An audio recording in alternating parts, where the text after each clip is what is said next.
Our first speaker is a field reporter of ABS-CBN News, covering the general news beat. He works as a multi-platform journalist for the company's television and digital channels. He has been working for 12 years in the news media industry and was awarded as Best Reporter of the Manila Times for his coverage of the diplomatic and foreign affairs beats during the height of the diplomatic tensions in the South China Sea. In the field of science journalism, he was awarded as Best Reporter of the Filipino Investor Society, while one of his reports was hailed as Best Science Story for Radio at the UP Science Journalism Awards. He was also recognized as an outstanding science and technology media professional in television at the Science for the People Media Awards. In the field of data journalism, he received the Statistical Media Award for television and radio at the 8th NSM Media Awards of the Philippine Statistics Authority. He had his bachelor's degree in broadcast communication at the Polytechnic University of the Philippines and earned his master's degree in communication at the University of Santo Tomas Graduate School. He was a fellow of Bloomberg Initiative Global Road Safety Media Fellowship in the Philippines and finished several courses at ABS-CBN University and Harvard Business Publishing Corporate Learning. Currently, he is also teaching media and communication courses at PUP. Thomasians, let us give a warm welcome to Mr. Michael Delizo. Thank you. Nakakatuwa naman. Thank you for that introduction. Pwede ba ako lumabas? Sayang. Sige. Sayang yung bago kong polo eh. Lalabas na ako. Hi everyone, good morning. Grabe, ayun pala meron. Grabe, ang gara naman pala ng event nyo. Medyo nakakakaba. Anyway, it's so overwhelming to be back here at UST. Wow, ang daming tao. Alam nyo, tuwing na-invite ako ng UST, I always say yes. Because, of course, it's UST. Pag UST, hindi mo yan basta-basta maloloko. Tama, mali? Yes! Pag UST, matatalino. Thank you. Pag UST, sabi nila, mga ghoster. Tama ba yun? Mali? Mali. Naku, may kilala nga ako. Naalala ko. De, joke lang. Bababa lang ako. Papahirapan ko lang yung cameraman. You know, kilala niyo si Mark Twain? American author Mark Twain. Napag-aralan niyo ba? Yes, of course. Alam niyo, dati sabi ko, pag nagkaanak ako, gusto ko kambal. Tapos, gusto ko pangalan Mark 1 saka Mark 2. Para tawag sa kanila, Mark Twin. Anyway, Mark Twain is an American author. Ano ba yung mga sinulat niya? The Princess and the Pauper, Huckleberry Finn, Tom Sawyer, naalala nyo? So there's a quote that goes, "A lie can travel around the world." Ba't ba bumaba kasi? Sorry kasi ako sa sanay ako sa classroom setup, yung lumalapit sa students, and then Q&A. Anyway, mamaya. So there's a quote that goes, "A lie can travel around the world and back again while the truth is lacing up its boots." Mas mabilis daw ang biyahe ng kasinungalingan kaysa sa katotohanan. So falsehood flies and the truth comes limping after it. You know, funny thing about that, there have been analysis that Mark Twain ever said it at all. Hindi pala niya to sinabi. Diba?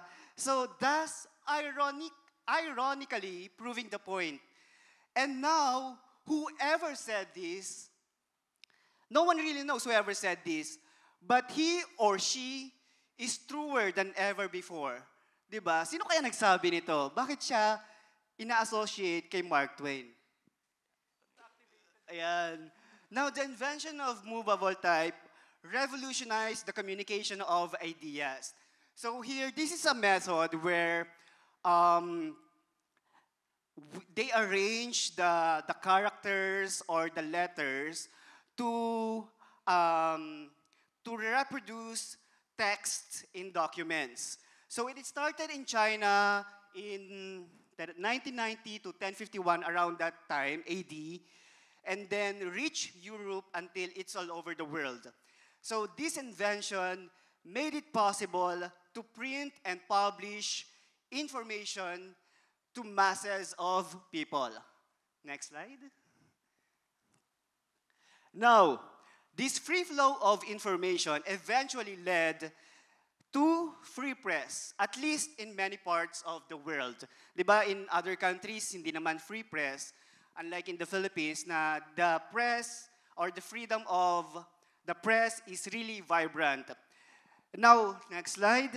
Because information is so powerful, many world leaders are trying to stop it. In many countries, they were successful. But in the Philippines, medyo sinusubukan pa nating lumaban. Okay, let's first start with next slide. We have former President Ferdinand Marcos issued the Proclamation 1081. Proclamation 1081. Alam niyo kung ano yun? Ano yun? Martial law. Everybody say martial law. Martial law, yeah, that's right. So that's the Proclamation 1081, revoking all civil liberties, shutting down the democratic system of the government, including the media, and removing all checks and balances so he could establish himself as dictator backed by the military and police. Now, after several years, after several decades, next slide, we have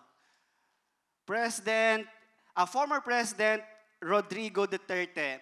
So he expressed openly and crudely his hostility against critics, especially journalists. I started with ABS-CBN around 2016 or 2017. So it was the start of Duterte admin, and it was so really difficult. Of course, physically, because there were many, ang dami mong hinahabol na events, ang dami mong hinahabol na patayan at night, and then also emotionally exhausting and mentally challenging because of maybe the mental gymnastics that this administration created. So there were campaigns on social media to demonize mainstream media through troll armies who popularized the terms bayaran, prostitutes, diba? And it drove social media exchange with all kinds of disinformation and false narratives. Now, after Duterte, during the Duterte admin, let's see the next slide. His political allies who dominated Congress denied the franchise renewal of the biggest broadcaster in the country, ABS-CBN. So there was very unthinkable na pwede pala mangyari yon. This giant network ay patutubahin ng isang administrasyon. And then after that, there were also, next slide, numerous charges were filed against Maria Ressa, the big boss of critical news agency Rappler. After Duterte, next slide, President Ferdinand Marcos Jr. has not opened up to the press. So just like Duterte, who did not provide easy access to members of the press, and he has carefully avoided meeting with the press and has been selective, choosing carefully who will interview him. Even during the campaign period, nakita natin yan na hindi talaga siya basta-basta nagpapa-interview. Diba, campaign period, hindi ka magpapa-interview, hindi ka tatanggap ng questions. Diba? And what more kung na-elect siya? And ngayon, nakikita natin na hindi talaga din siya basta-basta may interview ng media. So, in this administration, there were also vloggers who carry out manufactured messages about the first Marcos regime as a golden era, sustaining false narratives about Marcoses and their family through various digital platforms.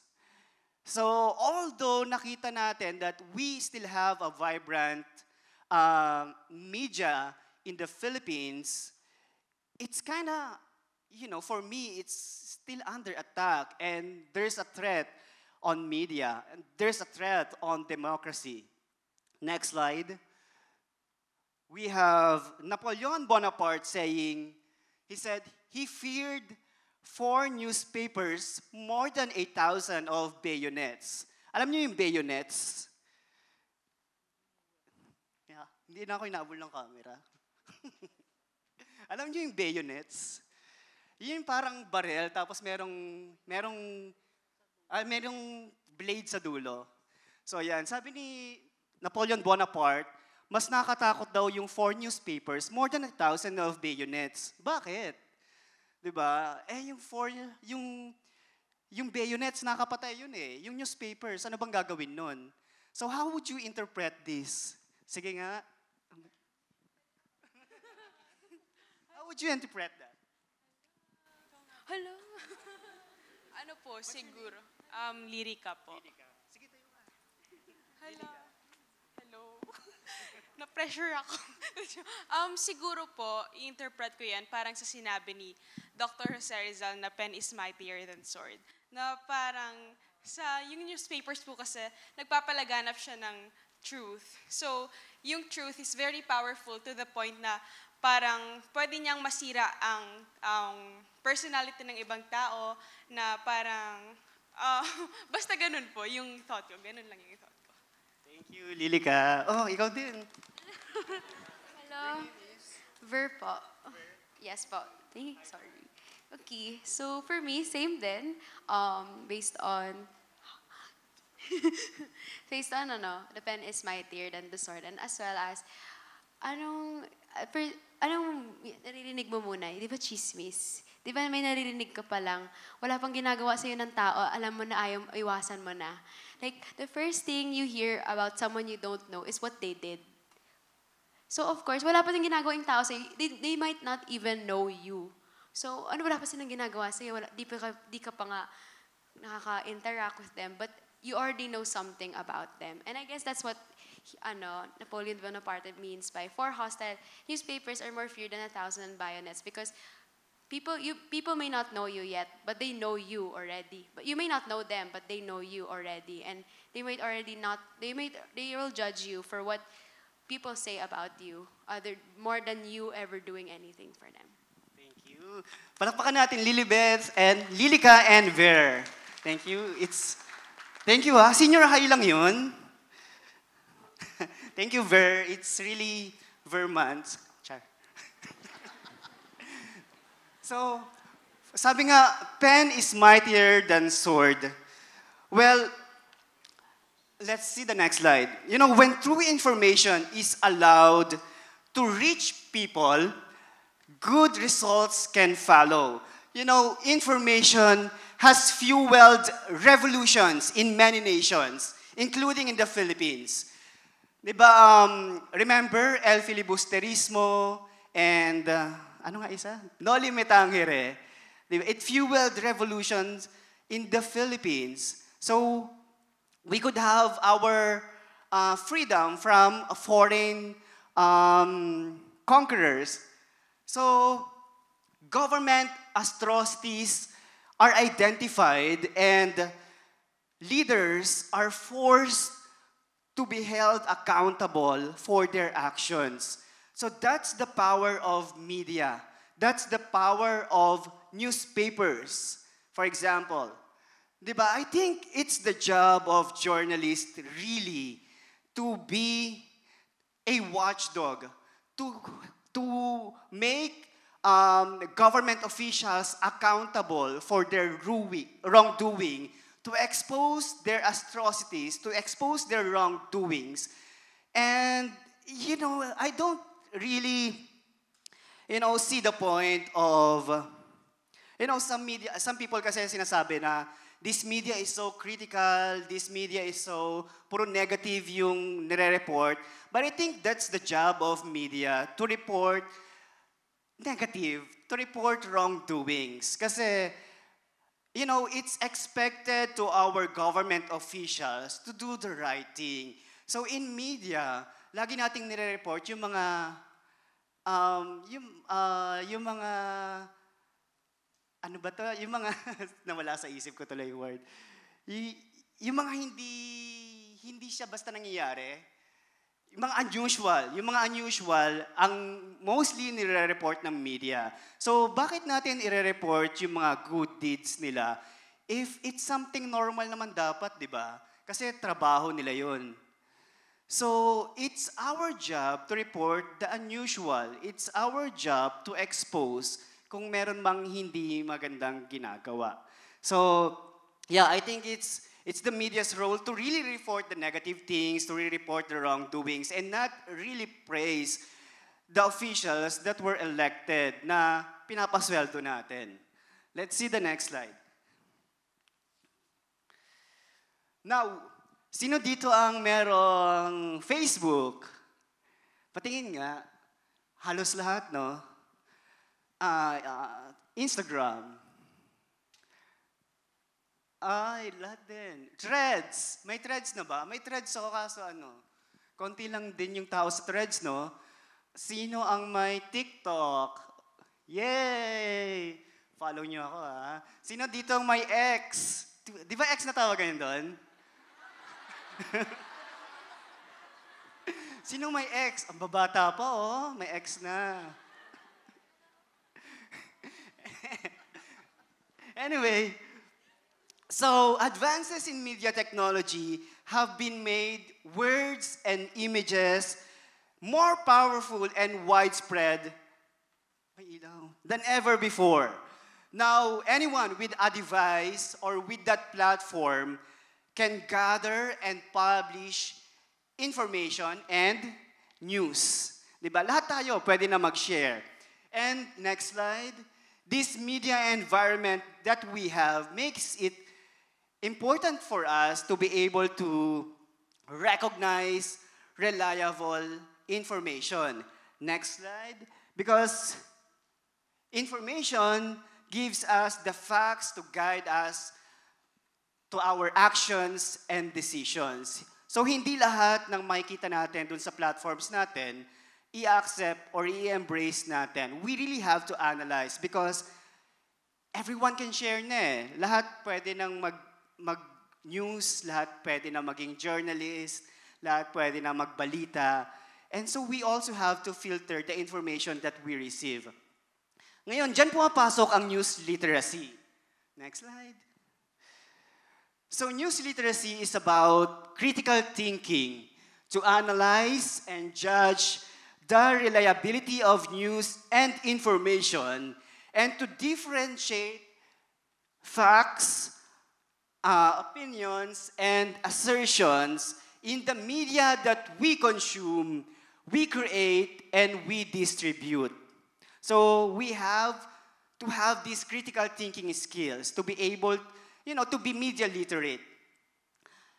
Let's have the next slide. Ito commercial muna. So, meron tayong video. Try natin i-analyze. And then, tatanungin natin yung mga nasa harap mamaya. Okay.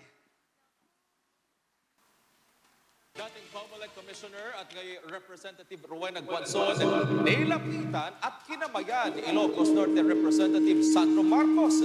Si Guanzon, kilalang kritiko ni Presumptive President Bongbong Marcos. Si Eden Suarez Santos magbabalita. And of course, I hope that we all, together, unified, can push towards the legislative agenda of our incoming President, Bongbong Marcos. Pinatunayan na naman ng isang Marcos ang pagiging magalang, mapagpakumbaba at gentleman sa harap ng kanilang kritiko. Ito'y matapos na lapitan at makipagkamay si incoming Ilocos Norte Representative Sandro Marcos kay dating COMELEC Commissioner at incoming P3PWD Representative Rowena Guanzon na isang kritiko ng kanyang ama na si presumptive President Ferdinand Bongbong Marcos Jr. Si Guanzon ay isa sa mga umano'y matinding bumatikos kay BBM, lalo na sa mga issue ng disqualification cases at tax sa kainitan ng kampanya sa presidential election. Pero sa halip na isnabi ng batang Marcos si Guanzon, ay ito pa mismo ang lumapit sa kanyang kinauupuan para makipagkamay. Well, we are all well-educated people and we come from very good families. Pinuri naman ni Guanzon si Sandro na anya'y isang mabait na bata nang magkausap sila ni incoming House Speaker Martin Romualdez. Pero hindi naman naiwasang itago ni Guanzon ang pagkairita sa ilang media na pilit hinihingan siya ng komento ukol sa issue ng unity na isinusulong ng kampo ni BBM. Unity ka ng unity dyan eh. Meron ako equal respect. Eden Santos para sa Mata ng Agila. Matatag, matapang, matapat.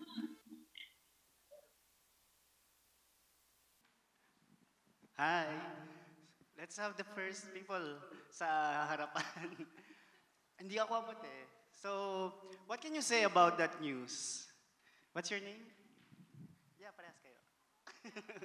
Bianca? Kiana? Ba't kayo nasa harap? Journalist? Okay. So okay lang yan. Ayun, thank you. Hindi kayo senior high? Sige nga. Ito pa naman mga college, oh.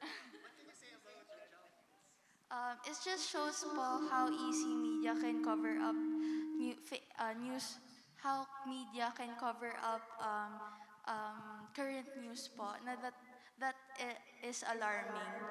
So yun po. Isa rin po kasi yung napansin ko na hindi ko po alam kung araw ba yan, yun ba yung mga araw na election, hindi ko po sure. So maybe it is one of the propaganda techniques of Mr. Sandro po. Kasi sabi nga po sa amin, yung propaganda techniques po is attention is the key.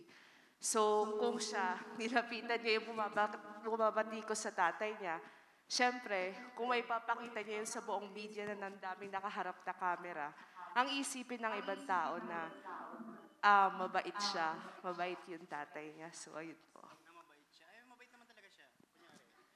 Kunyari po, di po ako sure eh. Parang mabait naman talaga siya. In a way, sir, kasi pinapakita niya eh. Pwede naman akong magbulag-bulagan sa harap ng media na hindi ko pinapakita yung mismong totoong ugali ko eh. Kaya sabi ko nga po, attention is the key para sa buong media na para ipakita mo na hindi ako to pero ibang tao ako. Anong name mo? Kiana po. Kiana and Owen. Thank you, Kiana and Owen. Oh, we have someone raising his hand there. Yay! What's your name? My name po is Christian Callejo from 12HA4. So, good morning po, Professor Delizo. So, ang insights ko po regarding dun sa news, it's not well polished. And basically, it's the bare minimum lang po na parang ipapakita mo sa public na mabait kang tao. And nakita nga po doon na sinabi na si Sandro Marcos pinatunayang magalang at mapagkumbaba. Pero sa pamamagitan po ba ng ating pakikipagkamay ay naipapakita na natin na tayo ay magalang? Di ba hindi naman po? Hindi natin alam kung ano nga ba ang nasa isip ni Sandro Marcos. Might it be public, para lang po, public stand, para lang maipakita na iboto nyo ang aking ama. So, ayun nga po, sinabi rin po na kinamayan niya si Representative Guanzon, which is an anti-Marcos or siya yung taga-critic. Kumbaga, ayun, basically, the anti-Marcos and then si Sandro Marcos is parang nagkaroon sila ng mutual understanding through pagkakamay lang. So it's basically a not well-polished news and parang yung news reporter po nito siguro ay bias. I think so. Thank you, Christian. Thank you for that insights. Ang galing. Palakpakan natin si Christian, si Kiana, and si, I forgot, Yona? Owen pala. Thank you. So that's it. Sabi nga, it's a bare minimum na siguro makita natin sa isang tao na maging magalang, maging mapagkumbaba. Di ba? It's the bare minimum that we expect. And is that a news, di ba? Well, wala namang masama kung yung news agency, we do not condemn news agencies na nagre-report ng mga positive attributes ng officials. It's their job din naman. As much as we should not condemn news agencies who are critical to the government officials. Diba? When ideas are allowed to flourish, it is the public's responsibility to determine, next slide po, next slide pala, sorry. It's our job to determine what ideas and concepts we are going to accept and which is to embrace, to question, and to reject. Because people now can freely share information. Okay, sinabi nito na magalang, mapagkumbaba, mabait si Sandro Marcos. Maniniwala ba tayo? Of course, pwede tayong maniwala. Pwede rin nating i-reject yung ganong statement ng media. You know, it's kind of subjective eh. So, it's our job really to determine which information to embrace and which is to reject. So, we should have that critical thinking para alamin, tama ba? Talaga ba? Or maniniwala ba ako? Di ba? Parang yun. Anyway, next slide. Here we have an article from the Manila Times. Marcos Jr., a promising president. Meron pa isa, next slide. And we also have the best and the brightest Marcos Jr. version. It's from the Manila Times, a private newspaper. And let's have the next slide. So here, are we just going to accept or embrace this information? Now we have to learn the difference between fact and opinion. Diba? Pag fact, it's objective and it's an objective reality. It's science-based. It's evidence-based. And if it's an opinion, it is just a view, a judgment, or it's something subjective, diba? It's a subjective view or judgment of one person. So we really have to determine that. We really have, hindi porke inilabas sa newspaper, it's already a fact. Diba? Hindi porke sinabi ng isang newspaper na, he is the best president, maniniwala tayo.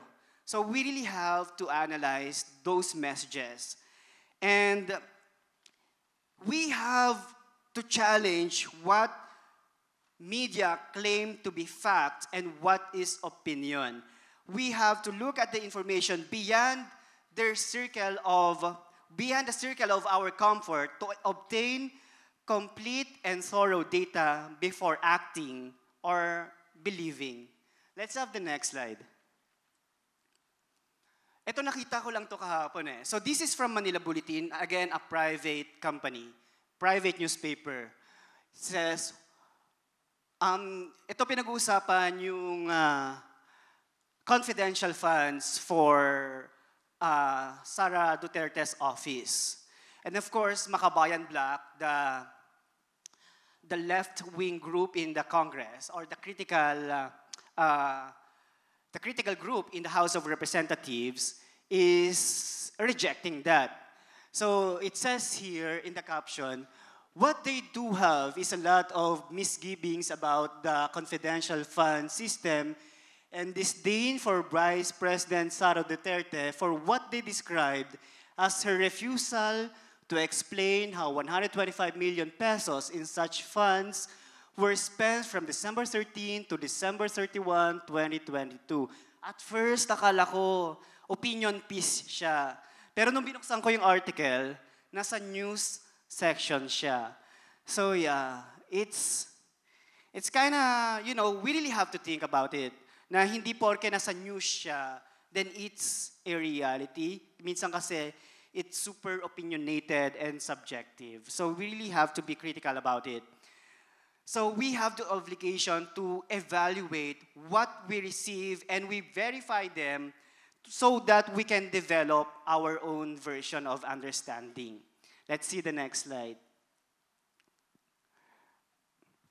You know, at ABS-CBN, we introduced this new platform called Patrol ng Pilipino, where we publish contents on social media that is easy to digest and kasi minsan yung mga tao hindi na sila masyadong nanonood ng mga hardcore news eh. So we try to lighten things up and here's one of our contents. So in this content, we have opinions and we have facts. And as audience, well, sa media, hindi naman nila sasabihin na, opinion namin to or this is fact ha. As audience, we have to determine that and evaluate that. So let's watch this. Look, it's a bird. No, it's a plane. No, it's Suman. Hello guys, andito tayo sa Sumulong Highway sa Antipolo. Ito yung kilalang lugar na bilihan ng suman at iba pang pasalubong. Tara! Basta suman, sa Antipolo yan. Tara, dito tayo! Suke, merong tatlong klase ng suman. Ito yung suman sa lihiya, merong suman sa ibos, at sumang pinipig. Meron pang isang klase ng suman, yung ex mo, suman loloko.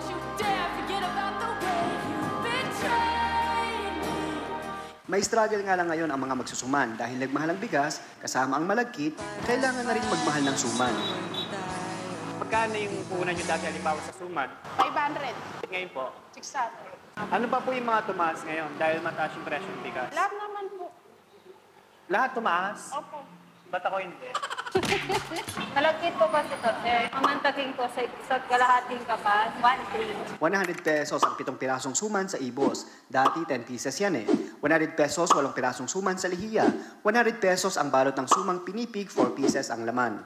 Kung magaling kang makiusap, minsan may dagdag pa yan. O di ba ang dami kong nauwi? O, paano ba yan? Tikiman na! O, tikiman na natin. Nasa yan.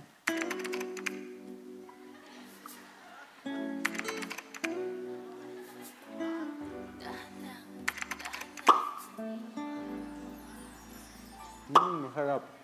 Sakto lang yung tamis, tsaka lagkit. Yung tamis niya, nagko-complement doon sa suman mismo.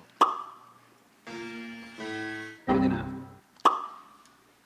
Lagkit. Masarap siya, pero tingin ko mas masarap siya kapag may partner na asukal o kaya chocolate. Sakto lang. Maalat-alat nga siya, no? Medyo boring siya kainin. Ay, wow. Para siyang matcha.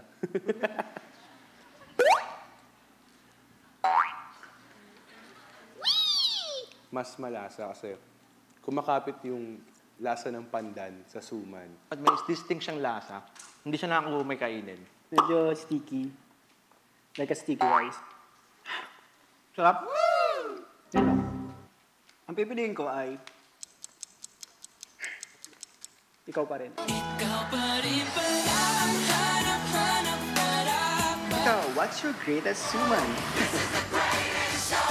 Okay. Ito na, tanungan na. Second row. So, what are the facts and what are the opinions there?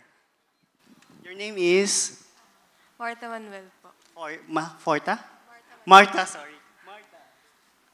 For me po, the facts are yung pagtaas po ng ng mga bilihin po, lalo na po yung mga rice and all the other materials to make suman.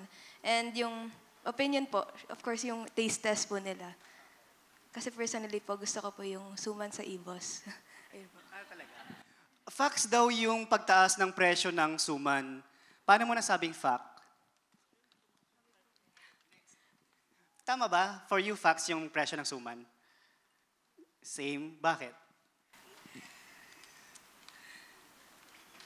Well, siguro proof po yung mga, tinanong po nung reporter yung mga seller sa sa Antipolo na yun nga po yung from 500 naging 600 na po yung parang capital puhunan nila. Thank you. What's your name? Gianna po. Yes. Gianna and Martha, thank you. So facts, because there's a source, di ba? May source na binabanggit. And sino yung source doon? Yung mga naglalako. So facts are science-based, evidence-based, and opinions are just, subjective, and your judgment or view on things. Let's have the next slide. Here we have 4 peaks. Anong sa tingin niyo yung pagkakapareho? We have PTV, People's Television, and Radyo Pilipinas, Uno. Radio station, IBC, and RPN, and now, dati siyang RPN, and now it's called CNN Philippines. Ano sa tingin niyo yung pagkakapareho? Are you familiar sa mga networks na to? Hindi masyado? Yeah, PTV is government-run, di ba?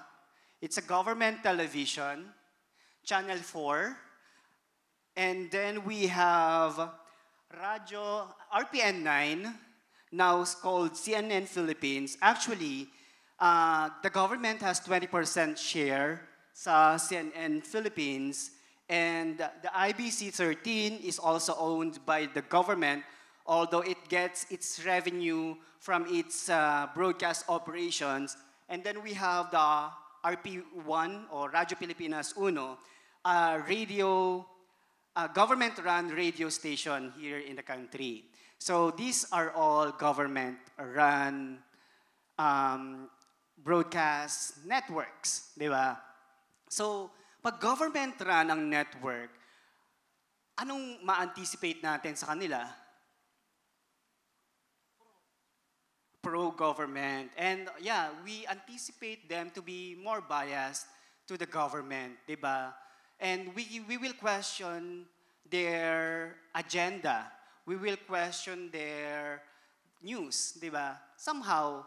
Pero I think sa CNN Philippines, sometimes nagiging critical din naman sila sa government, although the government has 20% share. And that's kind of admirable, di ba? Now, next slide. We have to understand the sources, agendas, motivations, and background, so we can make use of that information and address what is true. For example, kanina nakita natin yung Manila Times. Meron silang mga headlines na Marcos, best president. Marcos, a promising president. Ano ba ang Manila Times? Diba? It's privately owned. But yung owner ng Manila Times is friend with Duterte and Marcos.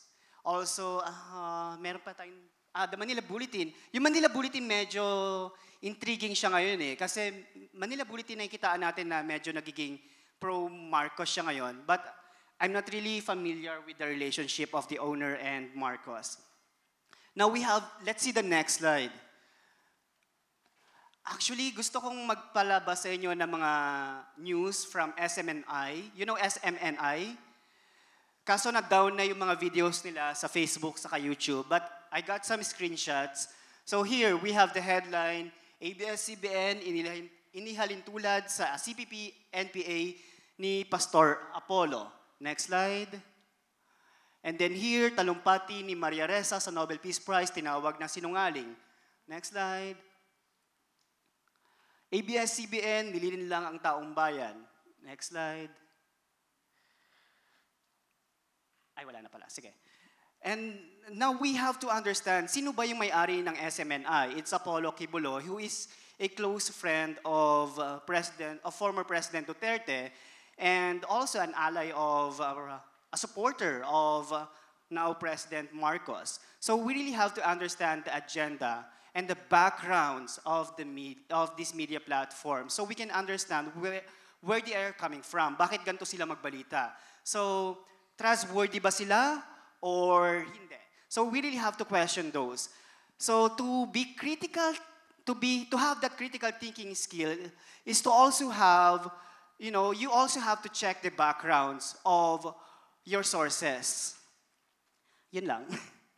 Now, we need to insist on independent journalists, professionals, to be free from outside obligation and limitation so we can trust the information that we receive.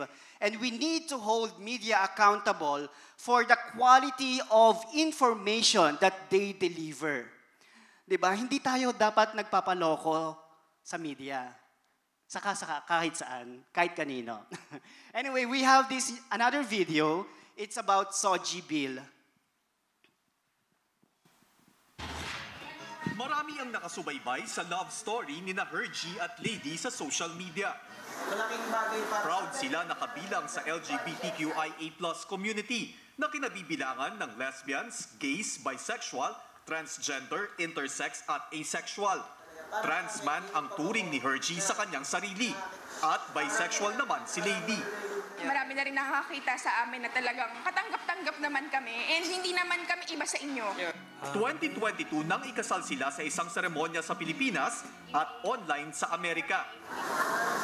Sa palengke ng Marikina City kung saan may meat shop ang dalawa, tanggap sila bilang mag-partner.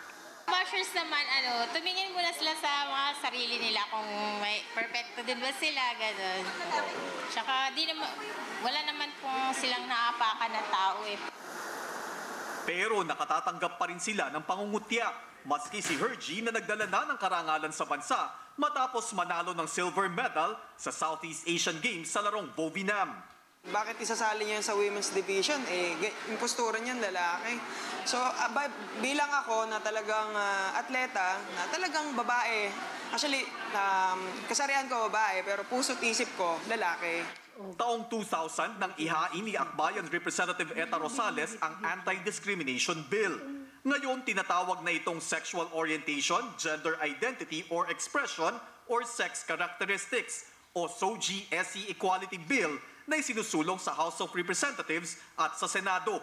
Sa ilalim ng panukala, kinikilala ang SOGI-SE ng bawat individual at dapat ligtas sila mula sa anumang uri ng diskriminasyon. 23 taon na ang pakikipaglaban ng isa sa mga nagsusulong ng panukalang batas na si Percy Sendanya. Umiikot din siya para mas maraming makaunawa sa panukala, gaya rito sa Barangay Kaligayahan, Quezon City. Sigurado ako meron kayong anak, kapatid, kamag-anak, kaibigan na bahagi na aming komunidad na maaaring nakaranas ng diskriminasyon o makakaranas pa ng diskriminasyon. Buo naman ang suporta ng barangay sa LGBTQIA+ community. Dati na kailangan magtago. Diba? Binubugbog. Hindi na ngayon to. Ito na pare-pareho tayong tao, pare-pareho tayong nilalang ng Diyos. Pero patuloy ang diskriminasyon sa mga eskwelahan, tulad sa mga kabataang lalaking may mahabang buhok at ibang gender expression, lalo na sa Batangas, ayon sa grupong Pantay. Ang diskriminasyon po ay kalaban ng bawat pamilyang Pilipino. No? It breaks families apart. It deprives people of the opportunities that everyone should have. Magkatugma ang datos ng grupong Pantay at ng Commission on Human Rights dahil ayon sa komisyon, pinakamaraming report ng diskriminasyon ang natatanggap nila mula sa Region 4A o Calabarzon. Ayon sa CHR, suportado nila ang SOGI-SE Equality Bill at ang laban sa diskriminasyon ng LGBTQIA+. It's not okay. Kasi yung bashing, it only expresses yung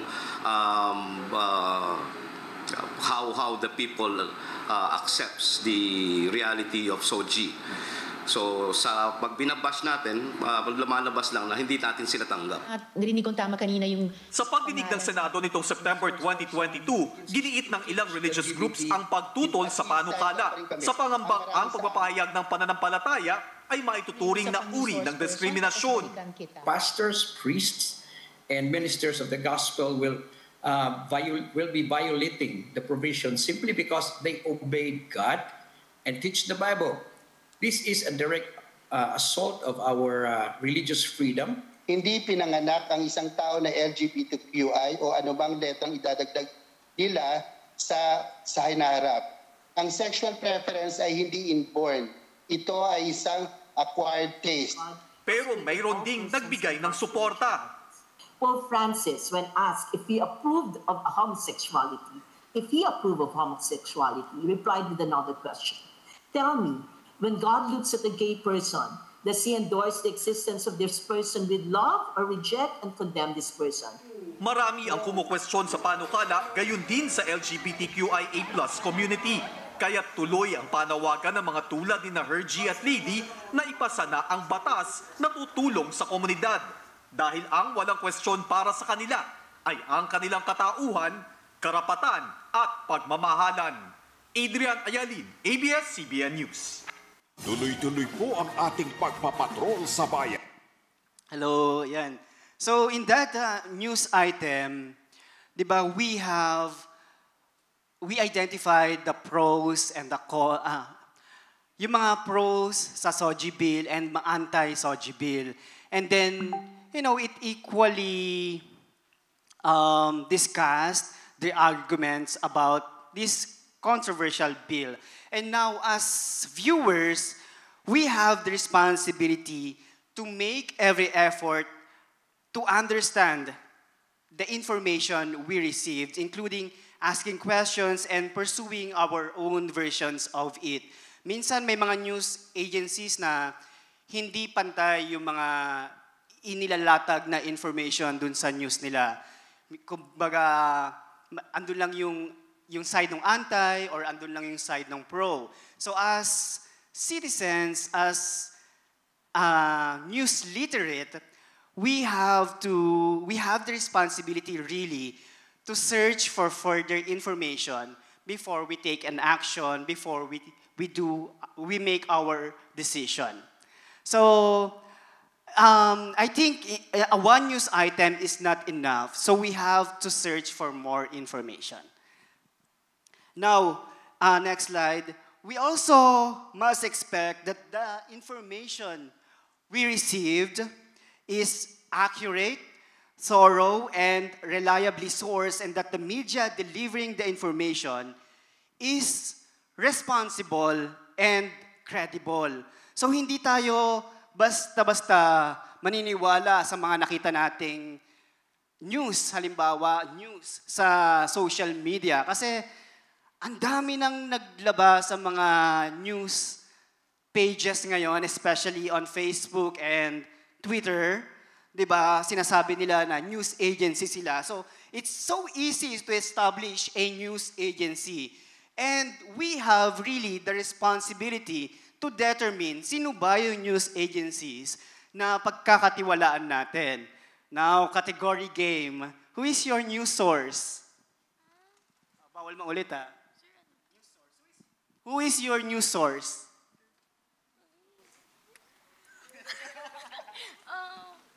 Twitter po. Twitter? Yeah, kasi...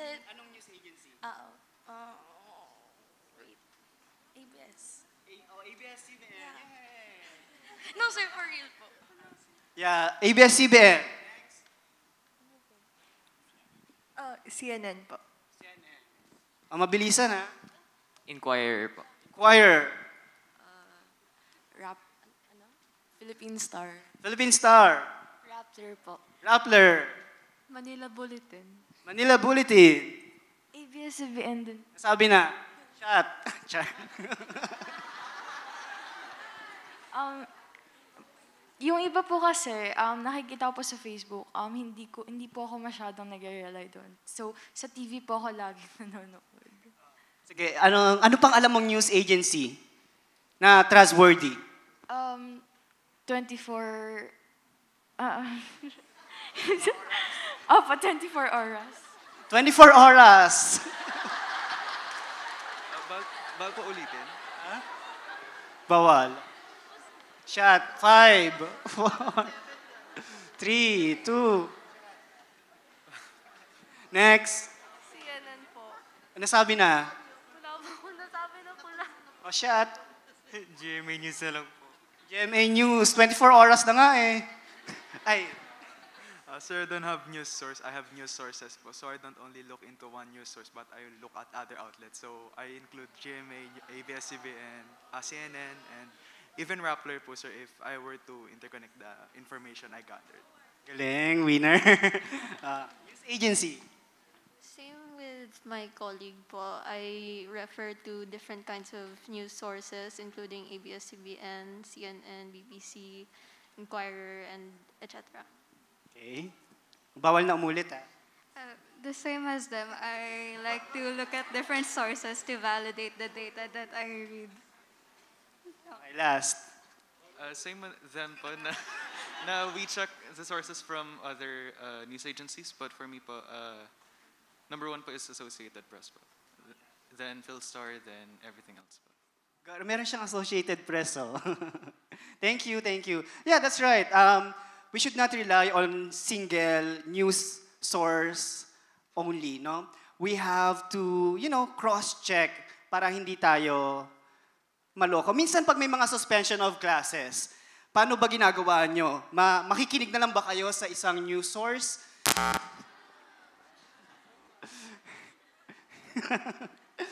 Pag merong suspension of classes, manonood tayo ng TV, halimbawa, ire-report ng unang hirit na, walang pasok sa UST.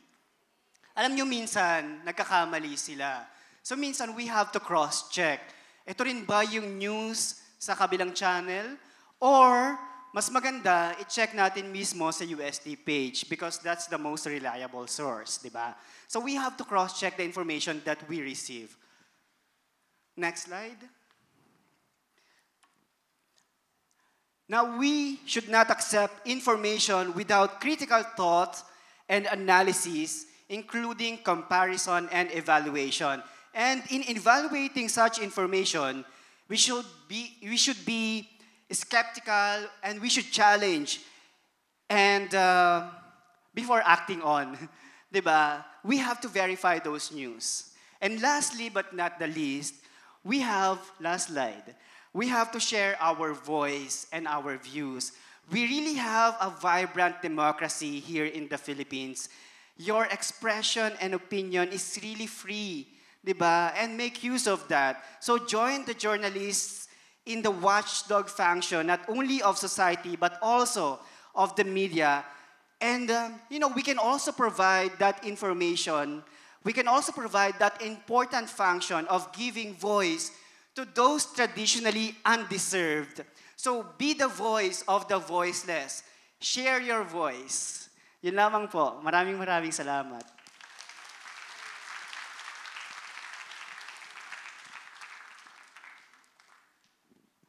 Thank you so much, Sir Michael Dalizo. Maraming salamat for joining us today. Makakasama ka namin ulit mamaya as we do our fireside chat with our next speaker.